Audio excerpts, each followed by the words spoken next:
Hello मेरे class 12th के प्यारे विद्यार्थियों, तो अकाउंटेंसी के अगर हैं आप छात्र तो आपके लिए मोस्ट इंपोर्टेंट वीडियो आज मैं अकाउंटेंसी में लेकर आया हूं। अकाउंटिंग रेशियोज एनालिसिस वाली बुक से उसके अंदर 6 नंबर तक के क्वेश्चंस आपके पेपर में मोस्ट इंपोर्टेंट है। इस चैप्टर के 2 इंपोर्टेंट टॉपिक इस वीडियो में कराऊंगा, करंट रेशियो और क्विक रेशियो। क्विक रेशियो का दूसरा नाम रहेगा एसिड टेस्ट रेशियो या लिक्विड रेशियो भी होगा, जिसे हम शॉर्ट टर्म रेशियोज कहते हैं। क्या कहते हैं बच्चों, ध्यान रखिएगा, शॉर्ट टर्म रेशियोज। तो शॉर्ट टर्म रेशियोज का मतलब क्या होता है, इसे शॉर्ट टर्म सॉल्वेंसीज भी कहते हैं कई राइटर्स। क्या कहते हैं, शॉर्ट टर्म सॉल्वेंसी। तो शॉर्ट टर्म सॉल्वेंसीज का मतलब क्या है बच्चों, यहां पर यह है कि हम शॉर्ट टर्म पीरियड में कितने हमारा बिजनेस पावरफुल है या कितना बिजनेस आगे टिकने वाला है, कितनी मजबूत स्थिति है, वो हमारी ये 2 रेशियो बहुत इंपॉर्टेंट चीजें बताती हैं। तो इस वीडियो में जो भी कॉन्सेप्ट बताऊं उसको बड़े ध्यान से आप प्रिपेयर कर लो। आपके सारे क्वेश्चन किताब के होने लग जाएंगे, आप करके देखना, छुटकियों में क्वेश्चन आपके होने लग जाएंगे। तो बड़े ध्यान से देखिए इसमें क्या क्या पार्ट हम पढ़ने जा रहे हैं। तो दोस्तों करंट रेशियो का क्या है फॉर्मूला, आइए जानते हैं। तो करंट रेशियो का फॉर्मूला बड़ा ही सिंपल है दोस्तों। करंट रेशियो का फॉर्मूला होता है करंट असेट्स और अपॉन में डिवाइड कर दीजिए इसको बिजनेस की करंट लायबिलिटीज से। देखिए आपको याद है कि अभी मैंने बताया, तो आप खुद से देखिए करंट रेशियो यानी कि करंट रेशियो को निकालने के लिए जो आइटम्स यूज हो रहे हैं वो कैसे हैं, हमारे शॉर्ट टर्म आइटम्स है। जो हमारा फाइनेंशियल स्टेटमेंट बनता है ना, फाइनेंशियल स्टेटमेंट बैलेंस शीट वगैरह जो बनती है, उसके अंदर से कौन से आइटम उठाए हमने, शॉर्ट टर्म वाले आइटम उठाए। देखिए करंट असेट्स अपॉन में करंट लायबिलिटीज। तो सबसे पहले तो ये जान लीजिए बच्चों कि करंट असेट्स क्या होते हैं और करंट लायबिलिटीज क्या होते हैं, सबसे पहले जानना इंपॉर्टेंट हो जाता है। दूसरा रेशियो, आइए पहले रेशियो जान लेते हैं। दूसरा रेशियो हमारे पास है क्विक रेशियो, जिसके दूसरे नाम भी मैंने आपको बताएं। तो क्विक रेशियो का जो फॉर्मूला होगा बच्चों क्या होगा, बड़े ध्यान से समझ लीजिए। लिक्विड असेट्स या क्विक असेट्स भी कह सकते हैं आप इसको, लिक्विड या क्विक असेट्स अपॉन में करंट लायबिलिटी, वही सेम करंट लायबिलिटीज, इससे डिवाइड करना है। तो बच्चों यहाँ पर एक इंपॉर्टेंट बात यही आ जाती है कि sir current assets, current liabilities, liquid assets और करंट लायबिलिटीज की पूरी जानकारी हो तो बात खत्म हो गई। क्लास 11th में आपने तो पढ़ा ही होगा, लेकिन आइए मैं आपको फिर से बता देता हूँ। और मोस्ट इंपॉर्टेंट है भैया आपके पेपर के लिए, मोस्ट इंपॉर्टेंट है। सिर्फ क्लास 12th नहीं, अगर आप बीकॉम में हैं, अगर आप सीए में, आप किसी में भी हैं, आप एफएम पढ़ रहे हैं किसी में, तो आपके लिए मोस्ट इंपॉर्टेंट टॉपिक है। चलिए आगे करते हैं। तो ये है करंट असेट्स की जनरली लिस्ट जो आपको याद रखनी है। देखिए स्टॉक और इन्वेंट्रीज एक ही बात होती है। जो हमारा क्लोजिंग स्टॉक बचता है ना साल के लास्ट में, वो हमारी करंट असेट्स हो जाती है, सही है। कैश हो गया, जो कैश पड़ा है, बैंक है, डेटर्स है, बिल्स रिसीवेबल जिनसे हमें पैसे लेने, जिनको हमने उधार सामान बेचा या उधार पैसे दिए, इनको हम ट्रेड रिसीवेबल भी कहते हैं। मतलब ट्रेड रिसीवेबल बोलते हैं ना, तो दोनों आ गए, डेटर्स और बिल्स रिसीवेबल दोनों आ गए इसके अंदर। प्रीपेड एक्सपेंसेस, जो हमने एडवांस में अगर किसी को एक्सपेंस किया नेक्स्ट ईयर के लिए, तो हमारा करंट असेट्स बन जाता है इस साल का। एक्रूड इनकम, जो मिलना चाहिए था अभी तक नहीं मिला, वो एक्रूड इनकम हमारी करंट असेट्स का एग्जांपल है। मार्केटेबल सिक्योरिटी, जिसका नाम शॉर्ट टर्म इन्वेस्टमेंट है, ये सब हमारी करंट असेट्स की लिस्ट है। ध्यान रखिएगा, इसको याद रखना इंपॉर्टेंट है। लिस्ट ऑफ करंट लायबिलिटीज की अगर मैं बात करूं तो बैंक ओवरड्राफ्ट, जो बैंक का पैसा माइनस में जा चुका है। आउटस्टैंडिंग एक्सपेंसेस, देने थे लेकिन अभी तक दिया नहीं है ना, due but not yet paid. Advance income, जो हमें इनकम मिल गई एडवांस में, है ना, अभी काम नहीं किया, जिसके लिए हमने करंट लायबिलिटी है। बिल्स पेबल और क्रेडिटर्स, जिनसे हमने उधार में सामान खरीदा है, समझ आ गया, जिनको हमें पैसे देने पड़ेंगे, ट्रेड पेबल्स हो गए वो हमारे, समझ आ गया।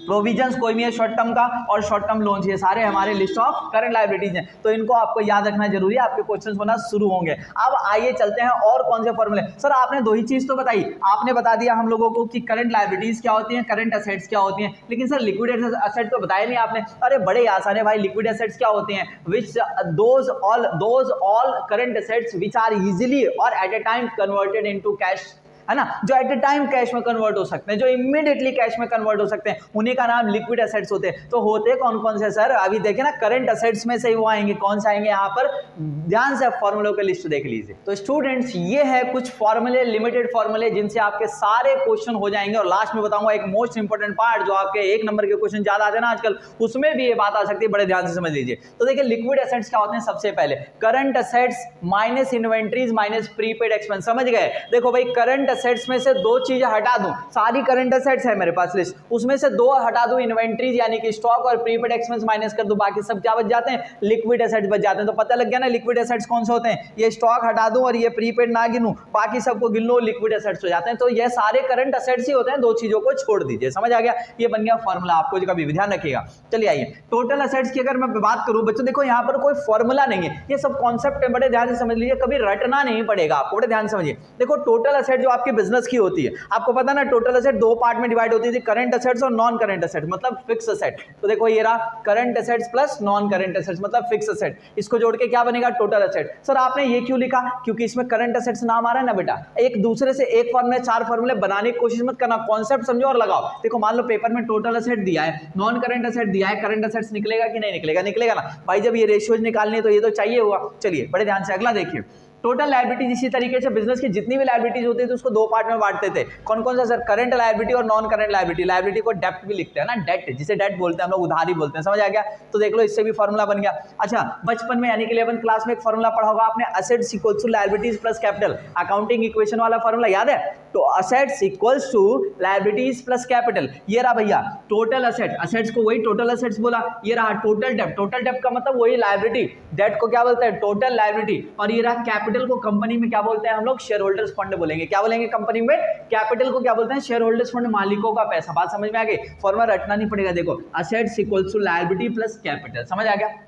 आगे चलते हैं, वर्किंग कैपिटल क्या होती है सर, मोस्ट इंपोर्टेंट फॉर्मूला इस चैप्टर का। वर्किंग कैपिटल क्या होती है, वो कैपिटल जो बिजनेस को रन कराने के लिए बहुत जरूरी कैपिटल है ना, उसी को कहते हैं हम लोग वर्किंग कैपिटल। कैसे निकलता है, बिजनेस की सारी करंट एसेट्स में करंट लायबिलिटीज घटा दो, देखो ना दोनों बातें आ गई, यहाँ पर करंट एसेट्स का भी नाम आ रहा है, करंट लायबिलिटी का, इससे कितना इंपॉर्टेंट फॉर्मूला है ना। तो वर्किंग कैपिटल कैसे निकलता है, current assets minus current liabilities. अब चलते हैं दो लास्ट फॉर्मूला कैपिटल एम्प्लॉयड का। कैपिटल एम्प्लॉयड का मतलब क्या होता है वो बता देता हूं आपको, लेकिन ये दो फॉर्मूले क्यों लिखे मैंने, एक असेट्स अप्रोच एक लायबिलिटी अप्रोच है, बड़े ध्यान से देखिए। तो देखो कैपिटल एम्प्लॉयड का होता है total amount invested into a business, एक बिजनेस में टोटल पैसा जितना इन्वेस्टेड है। फॉर्मूला कैसे निकाला, कैपिटल एम्प्लॉयड कैसे पता चलेगा, बिजनेस में जितनी टोटल एसेट्स है आपके पास लगभग वही तो इन्वेस्टेड है, उसमें से बस करंट लायबिलिटीज घटा दो जो आपको एक साल के अंदर चुकानी है, करंट लायबिलिटीज घटा दी है, मिल गया कैपिटल एम्प्लॉयड। यहां पर एक शर्त याद रखिएगा, छोटे बड़े क्वेश्चन कोई भी पूछ सकता है, टोटल एसेट्स में एक्सक्लूडेड है, गुडविल नहीं लेंगे, कोई भी मतलब इंटेंजिबल एसेट्स के पार्ट हटा देते हैं जनरली, इसके अलावा फिर पीछे से एसेट्स हटा देते हैं, कोई एडवर्टाइजमेंट सस्पेंस है, कोई सस्पेंस है, प्रॉफिट एंड लॉस है, उसको हटा देते हैं। बात समझ में आई।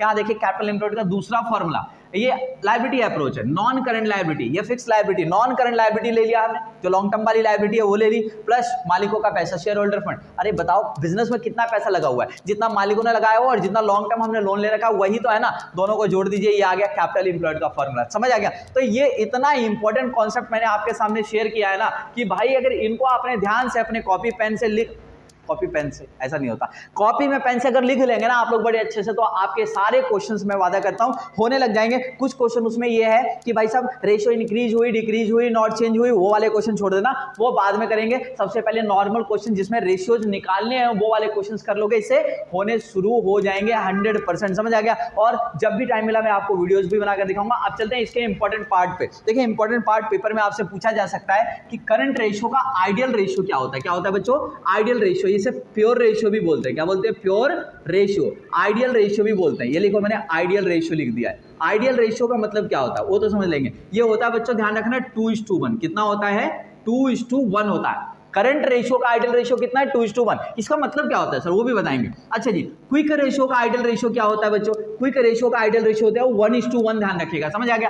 करंट रेशियो का आइडियल रेशियो कितना है 2:1 और क्विक रेशियो का कितना 1:1। मतलब ये कहना चाहता है कि एक फर्म की फाइनेंशियल पोजीशन अच्छी चल रही है, खराब चल रही है, शॉर्ट टर्म पोजीशन कैसी चल रही है, उसको पता लगाने के लिए करंट रेशियो क्विक रेशियो निकाला जाता है। और अगर उसकी रेशियो 2:1 आई है करंट रेशियो, तो उस फर्म की फाइनेंशियल पोजीशन बहुत अच्छी है। और अगर ज्यादा आई है या कम आई है, दोनों ही सिचुएशन में बेकार है। सेम एज क्विक रेशियो, अगर इसको 1:1 है तो उसकी फाइनेंशियल पोजीशन शॉर्ट टर्म में ठीक है, वरना बेकार है। तो हर कंपनी ये कोशिश करती है कि उसकी करंट रेशियो 2:1 होनी चाहिए और क्विक रेशियो कितना मेंटेन करने की कोशिश करती है 1:1। इसी के साथ बाय बाय टाटा। अगर वीडियो अच्छी लगे लाइक कर देना, शेयर कर देना और भाई नए हो तो सब्सक्राइब भी कर लेना। फिर मिलेंगे नेक्स्ट वीडियो।